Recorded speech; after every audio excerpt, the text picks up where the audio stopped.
Valencia town Lahore में गुज़श्ता रात बहुत ही दिलखराश वाक़या पेश आया है, जिसमें 3 बच्चे और एक माँ जान की बाजी हार गए हैं। बड़ी अपडेट के साथ आपकी खिदमत में हाज़िर हुए हैं। बहुत सी अफ़वाहें गर्दिश कर रही थी, लेकिन बिल आखिर ऑथेंटिक न्यूज़ सामने आ चुकी है। कुछ लोग कह रहे हैं कि हस्बैंड ने सबको ज़हर दिया था रात के खाने में, और कुछ कह रहे हैं माँ ने बच्चों को ज़हर दिया था। सबसे पहले तो आपको बताते चले कि ये फैमिली अमेरिकन नेशनल थी, और 2 से 3 हफ़्ते पहले ही ये यहाँ पर आए थे, और तकरीबन इन्होंने 16 दिन पहले किराए पर वलेंशिया टाउन में घर लिया था, जो कि काना की हदूद में है। तकरीबन पुलिस भी वहाँ की लगती है, और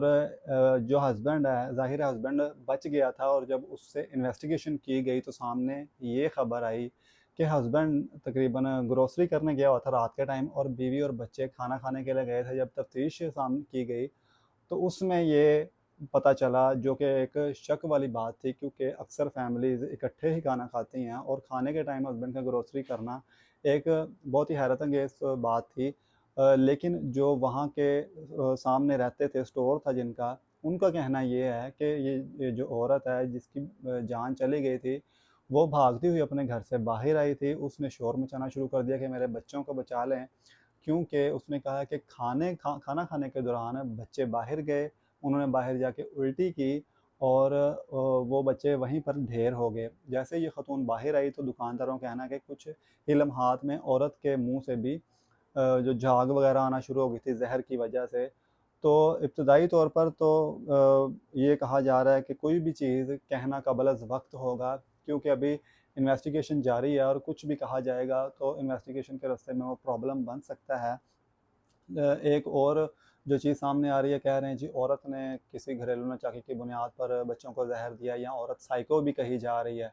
तो ये सारी चीज़ें सामने आ रही हैं। इसमें 2 लड़के थे जी, और 1 लड़की थी, जो कि ज मिले हैं वहाँ से, और उनकी उम्र तकरीबन 9, 11 और 16 साल थी, और सियालकोट से इनका जो बेसिक हवाई है ताल्लुक था,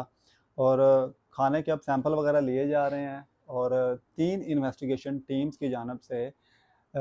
उस शख्स से तहकीकात की गई हैं, और मज़े की बात ये है कि तीनों इन्वेस्टिगेशंस टीम को उस बंदे ने, जो कि बच गया है, उन बच्चों का जो बाप है, उन तीनों इन्वेस्टिगेशन टीम्स को उसने अलग-अलग बयान रिकॉर्ड करवाए, जो कि एक सोची-समझी साज़िश लग रही है, और बल्कि नज़र भी आ रही है। लेकिन अभी मुकम्मल तफ्तीश जब तक सामने नहीं आती पुलिस की जानिब से ये बयान किसी भी किस्म का, तो उस वक़्त तक कोई भी हतमी फ़ैसला नहीं किया जा सकता, या कोई भी बयान को हम हतमी तसव्वुर नहीं कर सकते। इस हवाले से जो भी मज़ीद अपडेट हमारे तक आएगी, हम आप तक फ़ौरन पहुँचाएँगे, और आपकी इसके बारे में क्या राय है, कमेंट सेक्शन में अपनी राय का इज़हार लाज़मी कीजिएगा।